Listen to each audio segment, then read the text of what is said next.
बहुत कम नेता हैं जो राजनीति में संस्कृति और संस्कार उत्सव को गंभीरता से लेते हैं।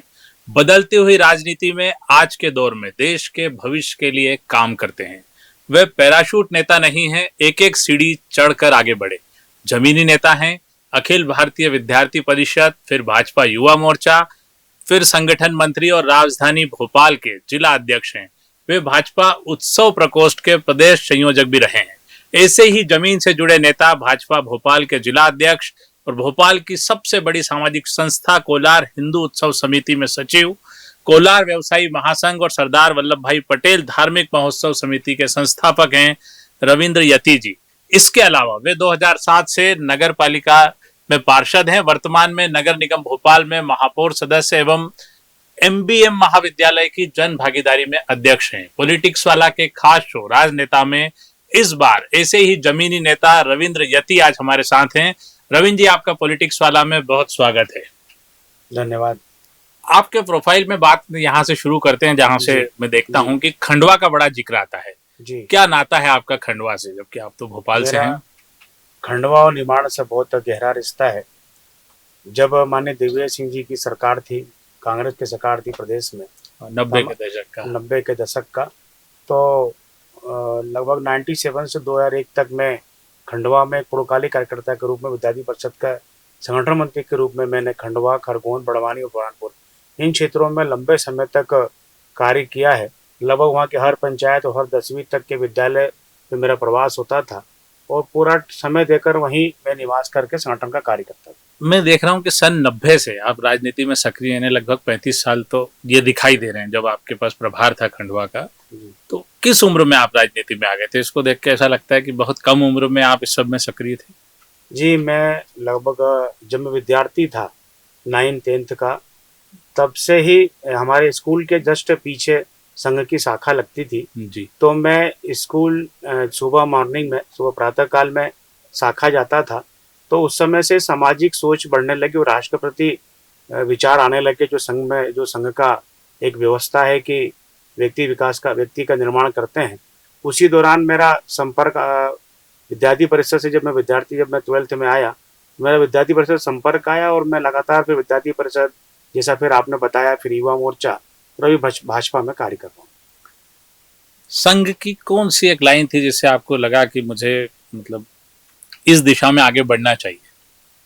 जो लाइन थी वो सबसे महत्वपूर्ण थी राष्ट्रवाद की, कि वो देखिए हमारे रंग रंग में, चाहे भगत सिंह से लेकर खुदीराम बोस तक की हम बात करते हैं, सभी राष्ट्रवाद पे रहे और दुनिया के जो भी विकसित राष्ट्र है वो राष्ट्र को राष्ट्रवाद के अंतर्गत ही कार्य करते हैं। तो संघ की जो लाइन थी राष्ट्रवाद में, उससे जरूर प्रभावित हुए।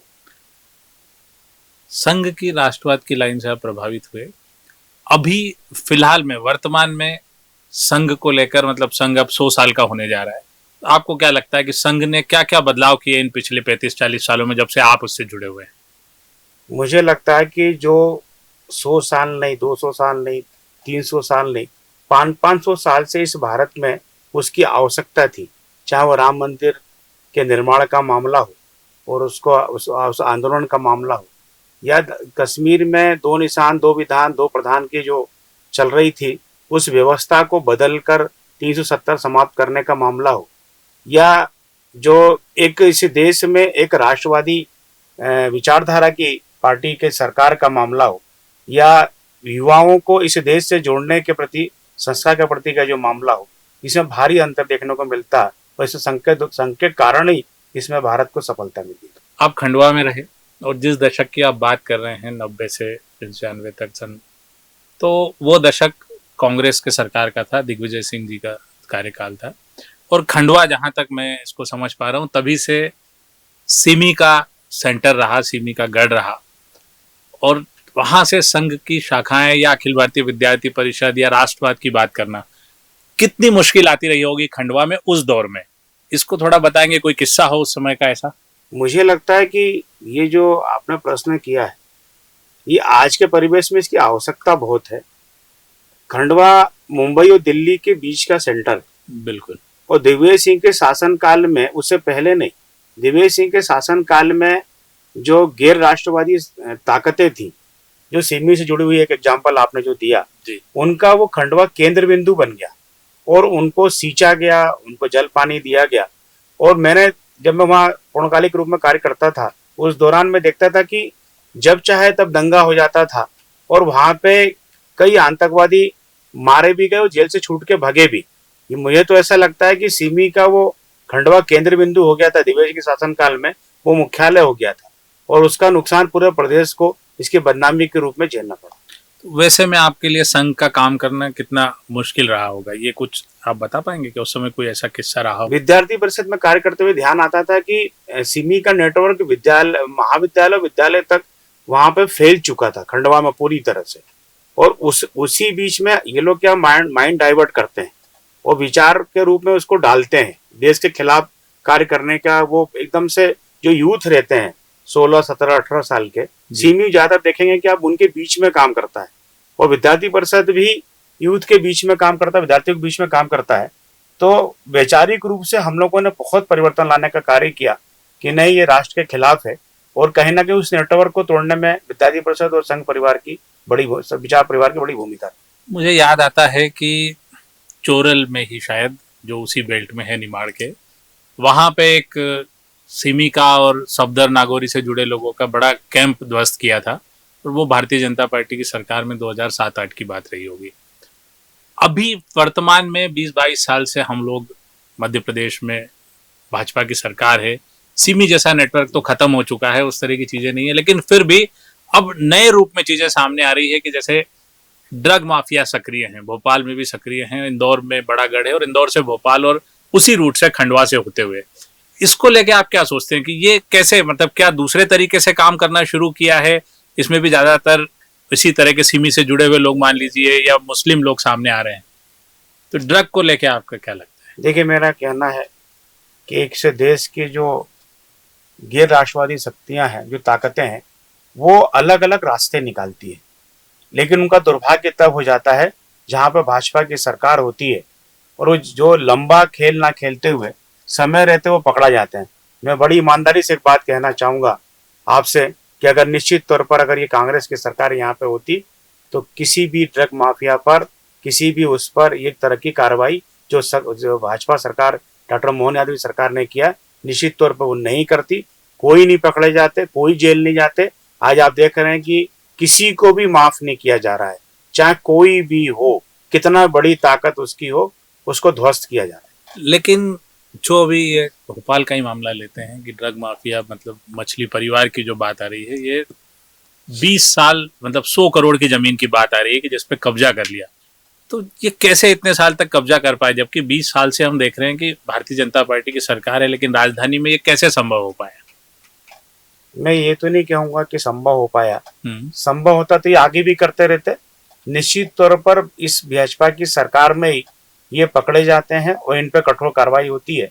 मैंने बार बार कहा कि किसी भी गैर राष्ट्रवादी संगठन के साथ, व्यवस्था के साथ भाजपा की सरकार कभी नहीं रहती है और ना भविष्य में रहेगी। और ऐसा चीजें सामने आने पर निश्चित तौर पर उसे बड़ी कार्रवाई करती है। आपने देखा कि बुलडोजर चलाकर उनके जो अवैध कब्जे थे उनको तोड़ा और सबके सब आज जेल में है, उनसे कोई समझौता नहीं हो रहा है किसी भी तरह का। लव जिहाद को लेकर मध्य प्रदेश में कानून भी बना शिवराज सिंह चौहान जी के जमाने में, लेकिन फिर भी अभी भी लोग उसमें पकड़े जा रहे हैं। ठीक है, कानून अपनी जगह है, लेकिन जिहादी अपना काम करते हैं। पार्टी इस पर और क्या सोचती है, मतलब आप निजी तौर पे और राष्ट्रवादी विचार के तौर पे लव जिहाद को लेकर आप क्या सोचते हैं कि इसको कैसे खत्म किया जा सकता है? मुझे तो लगता है, अगर मैं व्यक्तिगत बात करूं तो अगर कोई लव जिहादी पकड़ाता है या संज्ञान में आता है तो उसे फांसी का प्रावधान होना चाहिए, क्योंकि ये सीधे सीधे जीवन को, किसी भी हमारी बहन बेटी का जीवन समाप्त करते हैं, उसके जीने का अधिकार को समाप्त करते हैं। और मैं समझता हूँ ये हत्या से भी बड़ा अपराध है। निश्चित तौर पर इस पर बड़ा कड़ा कानून बनना चाहिए, ये मेरी व्यक्तिगत राय। आप राजधानी में काम कर रहे हैं और जिलों के भी अध्यक्षों को देखते हैं, तो राजधानी में किसी जिला अध्यक्ष के लिए काम करना, क्योंकि यहाँ भाजपा का मुख्यालय भी है, सरकार भी है, तो किस तरह की चुनौतियां होती है? राजधानी भोपाल में जिलाध्यक्ष होने के नाते चुनौतियां तो नहीं, मैं तो कहूंगा कि काम करने का अवसर और सीखने का अवसर प्राप्त होता है। इसको मैं सकारात्मक रूप से लेता हूं, क्योंकि निश्चित तौर पर राजधानी में, भोपाल राजधानी होने के कारण हमारे पार्टी के ज्यादातर बड़े कार्यक्रम, बड़े आयोजन और बड़ी बैठकें भोपाल में ही होती हैं और देश प्रदेश के नेताओं का निरंतर भोपाल हमारा आना जाना इन आयोजनों के माध्यम से या कार्यक्रमों में या बैठकों के माध्यम से आना जाना होता रहता है। तो निश्चित तौर पर इस भोपाल से ही पूरे प्रदेश में संदेश जाता है।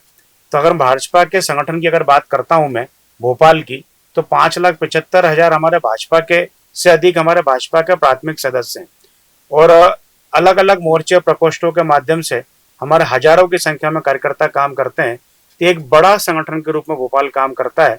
हम सभी 2 विधानसभाएं छोड़कर हम सभी विधानसभाएं जीतते हैं, नगर पालिका जीतते हैं, लोकसभा जीतते हैं। तो निश्चित तौर पर हमारा अच्छा काम है यहाँ पर और इसको मैं सकारात्मक लेता हूँ कि मेरा सौभाग्य कि मुझे भोपाल का जिलाध्यक्ष बनकर कार्य करने का अवसर प्राप्त हुआ। आपने अच्छा जिक्र किया कि 2 विधानसभा, भोपाल उत्तर एक ऐसी विधानसभा है जो पिछले 20-25 साल से मैं भी देख रहा हूँ कि जो भारतीय जनता पार्टी नहीं जीत पा रही है।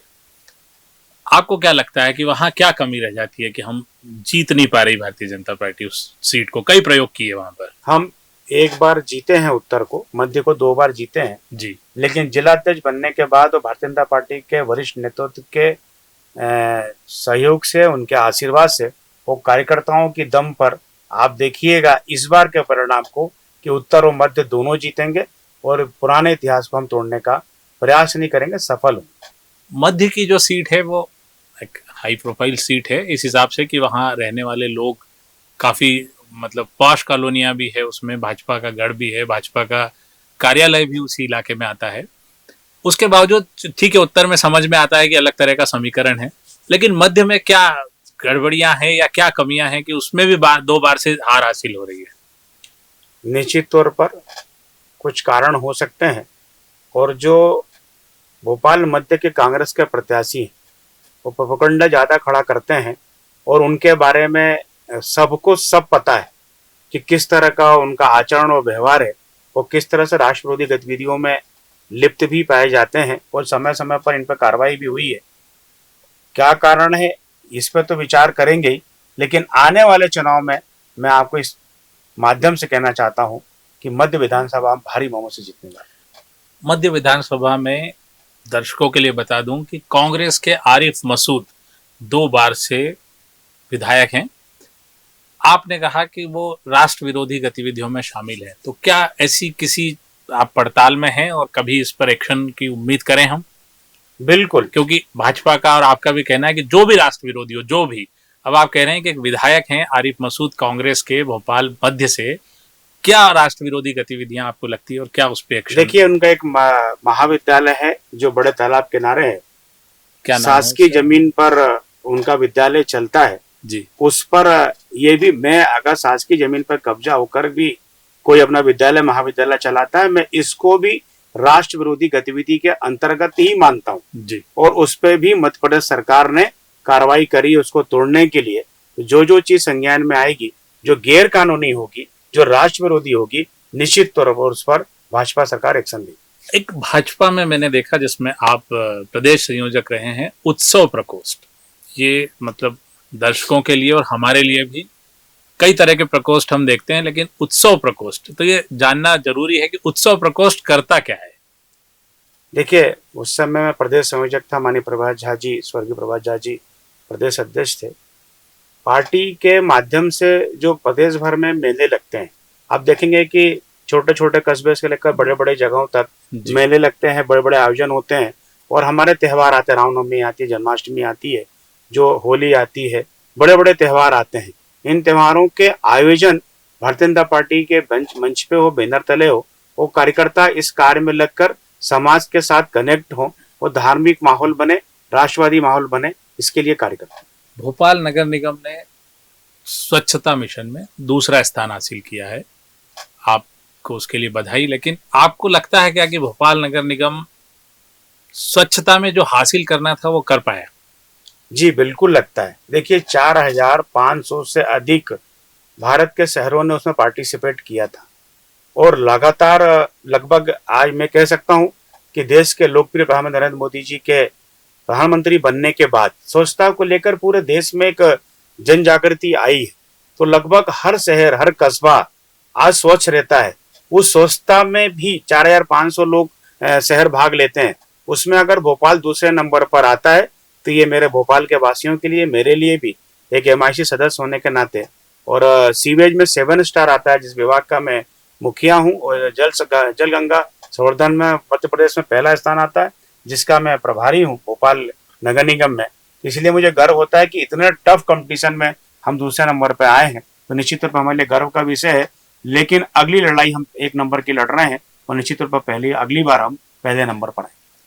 पहले नंबर के लिए भोपाल नगर निगम क्या प्रयास कर रहा है? इस बार आपको रेटिंग मिली होगी तो उसमें समझ में आया होगा कि क्या चीजों में कमी रह गई। इस इंटरव्यू के लिए भी धन्यवाद कि आपके माध्यम से वो विषय जा रहे हैं जो शायद कभी नहीं पहुंच पा रहे होंगे। जी, तो आपने जो बात कही कि रेटिंग वाली बात है, हम लोगों ने जो महसूस किया कि जो कमियां हमारी रह गई जिसमें हम पहले नंबर पे नहीं आए, वो करेंगे। और आज रक्षाबंधन की बात मैंने इसलिए करी कि आपके स्टूडियो के बाद आज जी। मानस भवन में जो सीवेज के सफाई कर्मचारी की हमारी बहनें हैं, उनके साथ हम लोगों ने रक्षाबंधन का कार्यक्रम रखा है। सभी बहुत अच्छा। पार्षद बंधु भी वहां पर रहेंगे, तो वो भी मैं आपको बताना चाहता हूँ कि ऐसे कार्यों में भी नंबर मिलता है शहर को।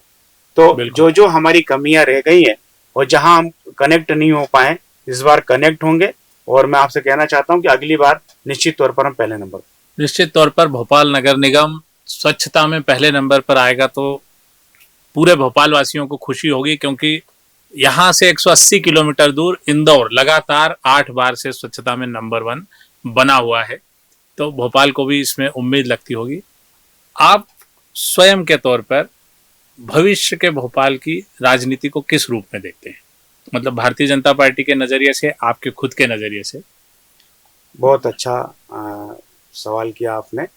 और निश्चित तौर पर ये जो मैं कहने जा रहा हूँ मेरा ही नहीं, हर भोपाल वासी का एक सपना रहेगा और बहुत अच्छा भोपाल बने। आप देख रहे होंगे कि आज से 20 साल पहले का भोपाल और आज का भोपाल, चाहे वो शिक्षा के क्षेत्र का मामला हो, चाहे रोडों का मामला हो, चाहे स्ट्रीट लाइट का मामला हो, चाहे ट्रैफिक और यातायात का मामला हो, आप अंतर पाएंगे। आज भोपाल में मेट्रो का कार्य बड़े तेज गति से चल रहा है और जल्दी उसका उद्घाटन होने जा रहा है। ब्रिज का मामला हो, और शिक्षा के क्षेत्र में नए नए इंस्टीट्यूट खुल रहे हैं आने वाले। और मैं तो एक बात और कहता हूँ कि मेरे भोपाल में देश की एकमात्र राजधानी है जिसमें 12 टाइगर नगर निगम सीमा के लगे हुए या उसके अंदर घूमते हैं, और इतनी हरियाली प्रदेश देश एशिया का सबसे बड़ा तालाब भोपाल में है।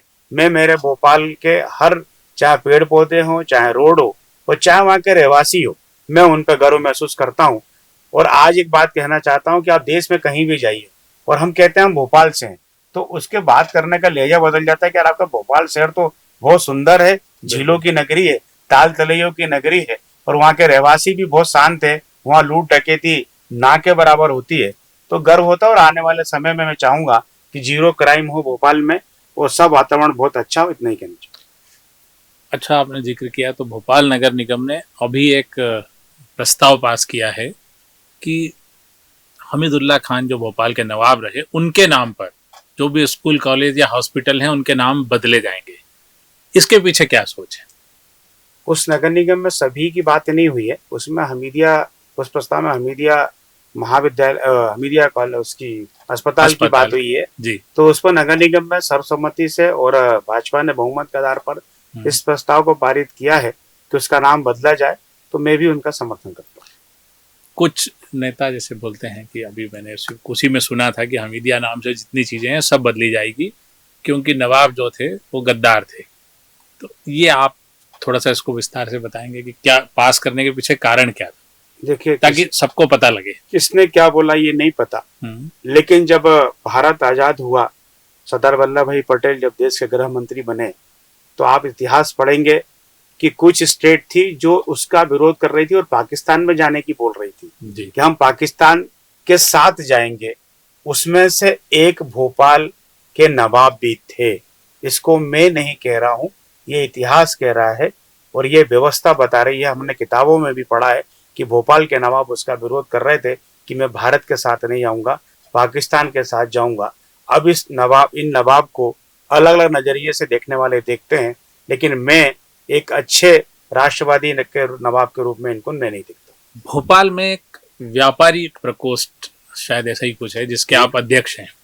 उसके जरिए क्या काम करते हैं आप, मतलब व्यापारियों के लिए किस तरह का काम उसमें होता है, ये जी। भी हम जानना चाहते हैं, क्योंकि मैंने आपके प्रोफाइल में देखा कि जी। भोपाल के एक व्यापारी प्रकोष्ठ के आप संस्थापक हैं। जी, देखिए, व्यापारी भोपाल का मुख्य जो आय का स्रोत है रोजगार का, उसमें से ज़्यादातर दुकानें हैं और अलग-अलग रेस्टोरेंट है। उसमें हम जाते हैं तो अलग-अलग ट्रेड है। जी तो भोपाल के हम किसी भी कॉलोनी में जाते हैं तो हमें दुकानदार मिलता है। लेकिन उस हम लोगों ने जो ये संगठन बनाया वो इसलिए बनाया कि सरकार और व्यापारियों के बीच में सेतु का काम सकारात्मक रूप से करें। व्यापारियों की जो अति आवश्यक जरूरी समस्याएं हैं, चाहे वो स्वच्छता की हो, चाहे वो अतिक्रमण की हो, चाहे किसी टैक्स के विषय को लेकर हो, चाहे वो जैसे अभी बीच में हमारा जीएसटी का विषय आया था तो एक नेगेटिविटी फैला दी थी। जब व्यापारी वर्गों को हम लोगों ने बताया कि नहीं, ये सारे टैक्स हटाकर एक टैक्स है और देश का विकास होगा, तो इसको स्वीकार करते हैं। उनके अलग अलग तरह की अलग अलग तरह की समस्याएं भी होती हैं, जो कई तरह की होती है, चाहे उनके शौचालय की व्यवस्था हो, चाहे उनकी पार्किंग की व्यवस्था हो, चाहे उनकी लाइट की व्यवस्था हो, चाहे उनके अतिक्रमण की व्यवस्था हो। उनके बीच में हमारा ये पूरा व्यापारी संगठन कार्य करता है और सरकार से बातचीत करके उनकी समस्या का समाधान का कार्य करता है। इंदौर और दूसरे शहर इस समय यातायात सुधार पे बहुत काम कर रहे हैं। भोपाल नगर निगम भी ऐसा कोई प्लान कर रहा है कि भोपाल का यातायात और बेहतर हो, ट्रैफिक व्यवस्थाएं सुव्यवस्थित हो, खासकर पुराने शहर में जहां जाना मुश्किल हो रहा है, जहां इस तरफ का आदमी जाने में थोड़ा सा घबराता है। उसके कई कारण हैं, लेकिन ट्रैफिक भी एक कारण है। अच्छी बात है, आपके माध्यम से आज जनता से सारे विषय जानना चाहिए।